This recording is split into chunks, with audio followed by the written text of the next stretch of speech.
Now, Lady and the Tramp was an original story to start with, and as we made the picture and got to know the characters, we kept getting new ideas. It was one of my most favorite films as a child growing up, and so to be part of it, to me, was quite a joy. For me to personally have worked on a sequel to Lady and the Tramp is essentially a dream come true. It's always inspirational to work on a classic, so we really wanted to maintain and capture the characterizations that they did all those years ago. When I was actually working on the original Lady and the Tramp, I was a trainee. I really was grateful when Janine and Daryl asked me to work on Lady and the Tramp 2. The most wonderful thing about it was they weren't retelling the first story. My biggest challenge was maintaining the look of the original Lady and the Tramp. The original Lady and the Tramp was very inspirational, both to myself and all the artists. Lady and the Tramp is a very romantic picture. It inspires me. It's always a challenge to try and emulate that and to really match the quality that they achieved. I want to give you an idea of how we went about making Lady and the Tramp. Well, first we must find our stars. And being a dog picture, we naturally looked at a lot of dogs. But we finally decided that this little charmer was the perfect choice for Lady, and that this fellow was far and away our best bet to play the Tramp. The one thing about Lady and the Tramp that I really love is the character design. The characters in the sequel were first designed, preliminary designs in America. Fashioned after the original feature for Lady and the Tramp, a very kind of 50s style. We used a lot of reference material from the original film. We went into archives and got a lot of animation scenes. To be flicking their artwork was just amazing, and we really tried to capture their style and the mannerisms in some of their character acting. There's absolutely a character that I connect with in Lady and the Tramp 2, and that's Scamp. Scamp is the son of Lady and the Tramp. Scamp is essentially the adolescent goof who wishes that he were cool and even sometimes imagines that he is, but he's just hopelessly nice. Pretty good pickings, huh? Scott Wolf is the voice of Scamp, and he was actually my first choice. It's great, Dad. The junkyard dogs have taught me all the tricks. I go wherever I want, do whatever I please. There's a real sincere quality about Scott that is perfect for the character design of Scamp. You know, he looks like a mutt, but he's a handsome little doggy. Yeah, right.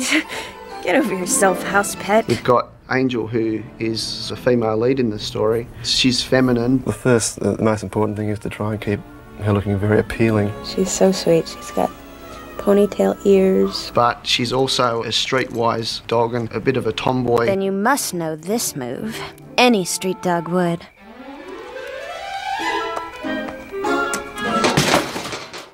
Wow. Alyssa Milano was the perfect choice. I guess this emotion would be the mischievous, eh? I love the three little girls, Colette, Annette, and Danielle. The prissy little sisters. Annette is almost a mixture of both of them. She would have an intellectual reaction. He brought this on himself. Danielle here has got kind of wild hair. She's a little bit crazy. Completely reactive.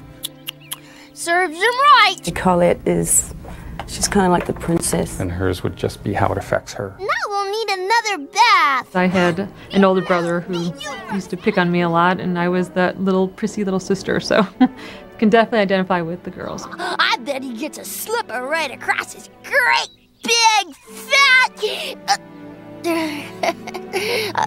we really do miss him, Mom. The junkyard dogs are a good laugh. They all look up to Buster, I guess, more from fear than anything else. That's right, boys. Junkyard dogs rule this town. And Buster rules the junkyard dogs. Buster's the villain, but he also has to be admirable. He's kind of a bit of a bull. He's like a cross between a Rottweiler and a Doberman. In terms of design, you start adding some angles to his face and his ears and his eyes and the way he holds himself. And you get a character who's sharp, beautiful, sleek, muscular, and has all those qualities that you're looking for. So, any of you other low-life mongrels think you're dog enough to take Buster on? Don't be afraid! Have no fear! Have no fear! Oh!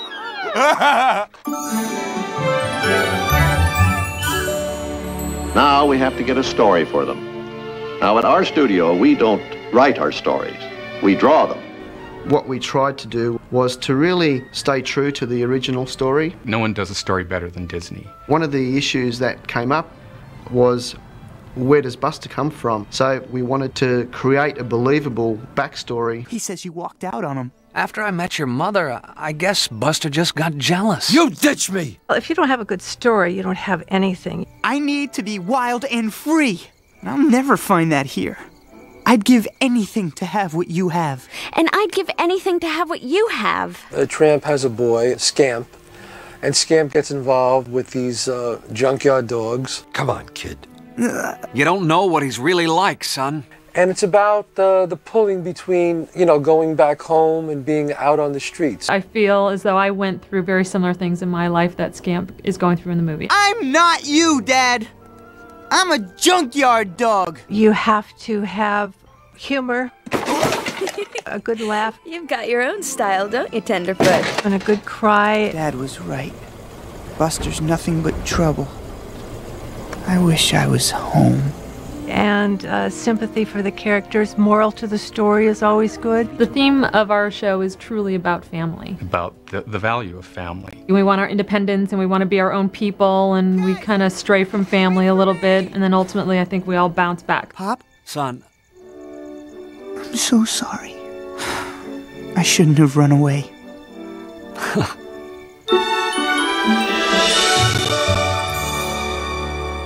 The next phase of putting it on film takes us to the director's unit. It is the director's job to coordinate all phases in the making of the picture. It's directed in both LA and Sydney at separate times. LA have got a certain role to do to prepare all the pre-production. It's their responsibility to really make sure the story's working and all the visuals are telling the story in the script. When a story gets locked in and a character's arc is really defined, then that character is alive for me at that point. And once they're really happy with where they've got the script, they start producing visual storyboards. And throughout the storyboarding process, I can imagine the movie in my head. We have character leads from Australia that come out here and work with us in the pre-production phase, and they help to take our characters from when they've been designed, and they start to give them the animatable life. I get the most joy out of seeing the characters come to life. This is Frank Thomas, one of our key animators. He's not just making faces in the mirror for fun. He's mouthing the words as he hears them. Then he sketches the position of his mouth so that the character he's drawing will appear to be saying the words. Well, let's see what we've got here now. By flipping these drawings at the same time we play the record on the playback machine, we get a pretty fair idea of what we're going to see on the screen. I'll show you. What's a baby? So you see it in pencil test animation, and it's that one step further. It's getting closer and closer to what it is that I've always imagined it to be. So weird. How'd you do that? Talent. Let me try. All of a sudden the character's jumping around and talking to another one. It's quite good. Yeah? You're weird. No, you're the weird one. Oh, yeah? Scamp. You have seen how we make the cartoons move and talk. Now, like all actors, they must have backgrounds to work in. These painted backgrounds are the equivalent of the sets used in live-action motion pictures. This is going to be the background for the scene where Tramp talks the beaver into removing Lady's muzzle. One of the outstanding things about the original film, Lady and the Tramp, to me, is just how beautiful that world is that they live in. So that was a challenge for us to try and recreate that world. One of the things that we did was go back to the archives where all the original artwork is kept. It really helped lift the quality up across the board. Some of the scenes that you'll see in the sequel are exactly the same location and the same layout as in the first film. It's just a spectacular layout. Tramp? Builds a bridge between the two films. Finally, they go before the cameras where they are photographed in CinemaScope and in color. Because we have technology that didn't exist back in the 50s, we were able to recreate wallpaper patterns, rug patterns very simply. It's just an astounding thing to look at the original Lady and the Tramp, knowing that they didn't do that with a single computer. Nowadays, you know, computers play such a huge part in production, all the way from the digital editing through to compositing the scenes. There are tools for the animator to use, but it's still the basic animator that puts into that film what you see. The original film and the sequel do share some common elements. We do pay homage to the original in many different ways. One of my strongest memories as a kid from the original film is when Lady goes up the stairs and there's that stained glass window behind her. I can just feel the heat coming off that sunlit window. And so I knew that I wanted to stage a scene somewhere in this film to kind of nod to the scene that had such an impact on me. That was so magical to me in the first film, and now I have it in this one. Go on, you get away! Watch it now! Watch it! Watch it! That dog pound truck that got in the accident now is at the top of the junk pile. There's the alleyway sequence.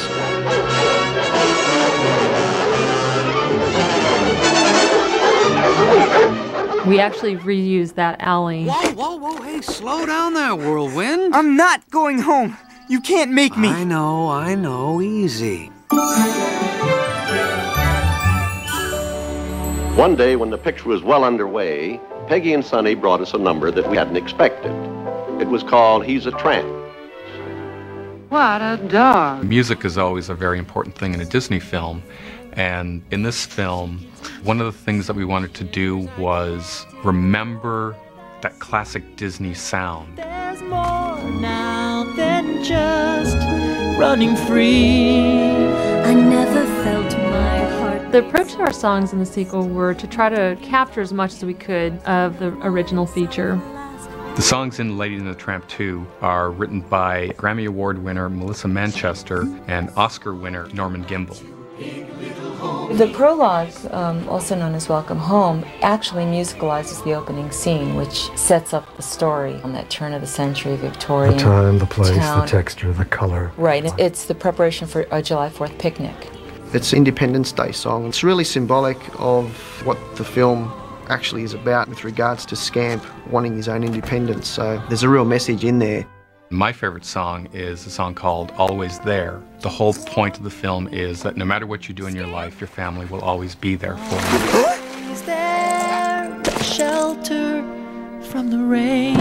My favorite song in the sequel is First Junkyard Society Rag. Down in the junkyard, check out the junkyard, doing the junkyard society rag. Spaghetti. Spaghetti. Spaghetti. Spaghetti. Spaghetti. Spaghetti. I mean, who can forget when he rolls the meatball to her? Oh. Oh, yes. Yes, the spaghetti scene. Another tough act to follow for us. It was the reaction of two people together.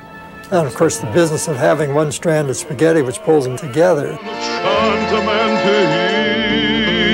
I didn't want to talk about it. I didn't want to think about being compared to it. It's neat and tidy, and particularly Lady had to be very ladylike. If I have to do a spaghetti scene, what can I do to it to make it fresh? The crowning thing was pushing that last little meatball over to her, and the look in her eyes just sparkled. And, you know, it's that puppy love thing. So they end up at Tony's restaurant. It was capturing the emotion of the original story, and there was almost an expectation, I think, from the audience, which we wanted to set up. We decided to go kind of in a totally different direction. For both the characters to just go crazy. They're puppies. Totally hoe into the spaghetti. Know that I could feel this.